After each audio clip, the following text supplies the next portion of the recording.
हाय, hello, नमस्कार. माझ्या नवीन रेसिपीमध्ये स्वागत आहे. मी आजचं स्वयंपाकमध्ये काय आहे बघा. मी इकडं श्रावण घेवडा आणलेला होता आईनं. मग ते आता इकडं सोलून घेतलेलं आहे आणि इकडं कुकरमध्ये टाकलेलं आहे. 2 शिट्ट्या करून घ्यायचा आहे. आणि आजचं स्वयंपाकमध्ये भात, आमटी, वांग्याची आमटी आणि भाकरी सर्व असणार आहे. आणि इकडं वांगीसाठी मी आमटी करायचं आहे. वांगीसाठी इकडे शेंगदाण्याचं कूट करून घ्यायला लागलं कलबत्तामध्ये. आणि कुकरमध्ये ते काळं बी टाकलेलं आहे, श्रावण घेवडा. आणि इकडं लसूण पण घेतलं आहे. आणि पहिलंच वांगी चिरून घ्यायचं नाही. मी आता शेंगदाण्याचं कूट, लसूण बारीक करून ठेवलेलं आहे इकडं. आणि आता वांगी चिरून घ्यायला लागलो आहे. आणि थोडा वेळच पाण्यात ठेवायचं आहे. आणि जास्त वेळ ठेवलं की नाही वांगी काळं पडते.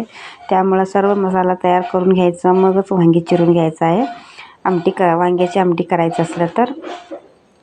आणि इकडं टोमॅटो पण बारीक करून घेतो. आणि इकडं कुकरच्या 2 शिट्ट्या झालेल्या आहेत. आणि पहिलं इकडं वांग्याच्या आमटीला फोडणी देतो. 2 चमचा तेल घातलेलं आहे पातेल्यामध्ये. त्यामध्ये लसूण टोमॅटो घातलेला आहे. आणि लसूण टोमॅटो तेलामध्ये चांगला भाजायला पाहिजे. मग नंतर हळद आणि गरम मसाला, लाल तिखट आणि धना पावडर हे सगळं टाकलेलं आहे. आणि तेलामध्ये व्यवस्थित भाजून घेतलेलं आहे. आणि इकडं बारीक करून घेतलेलं शेंगदाण्याचं कूट आहे, ते पण तेलामध्ये भाजून घेतलेलं आहे. आणि इथे चिरून घेतलेलं वांगी पण टाकलेलं आहे त्यात. आणि व्यवस्थित सगळं मसाल्यामध्ये मिक्स करून घ्यायचं आहे. आणि थोडंसं पाणी घालायचं आहे. आणि वांग्याची आमटी करायचं असलं जास्त करायचं नाही, थोडंसं करायचं आहे. जास्त केलं तर ते चव होत नाही. आणि थोडंसं करायचं आहे. आणि आता मी थोडं केलेलं आहे. आणि तर चुली गॅसवर अजून वांगी जरा शिजायला पाहिजे, जास्त बी शिजवायचं नाही. आणि इकडे हे असे श्रावण घेवडा सगळं शिजलेलं आहेत. आणि कुकरमधले ताटामध्ये बाहेर काढून घेतो. आणि त्याला कांदा टोमॅटो चिरून घेतो. आणि टोमॅटो इकडं बारीक करून घेतलेला आहे. आणि इकडं वांग्याची आमटी पण होत आलेलं आहे. आणि इकडं कांदा चिरून घ्यायला लागलो विळतीनं. आणि मला चाकूनं कट करायला येत नाही, म्हणून मी इकडे विळतीच आहे, त्यानंच कट करतो. आणि इकडं 2 कांदा चिरून घेतलेला आहे. आणि इकडे वांग्याची आमटी तयार झालेलं आहे. आणि भातामध्ये खायला मस्त झालेलं आहे वांग्याची आमटी. आणि इकडं कढईमध्ये 2 चमचा तेल टाकलेलं आहे. आणि बारीक चिरून घेतलेलं कांदा पण टाकलेला आहे त्यात.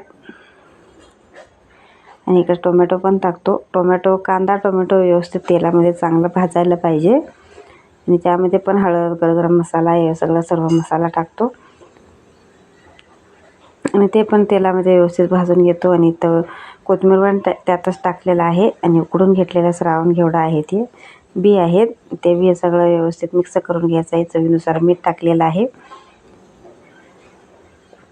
चला, इकडं श्रावण घेवड्याची उसळ झालेला आहे. आणि वांग्याची आमटी पण झालेलं आहे. पूर्ण स्वयंपाक झालेला आहे. आणि इकडं भात पण चुलीवर झालेलं होतं. चला, जेवायला या तुम्ही. आणि कसं वाटलं प्लीज कमेंटमध्ये सांगा. आणि लाईक करा, शेअर करा आणि सबस्क्राईब करा. आणि परत भेटूया पुढच्या रेसिपीमध्ये. तोपर्यंत बाय बाय.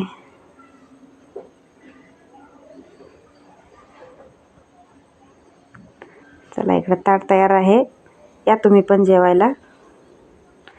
आजचं जेवण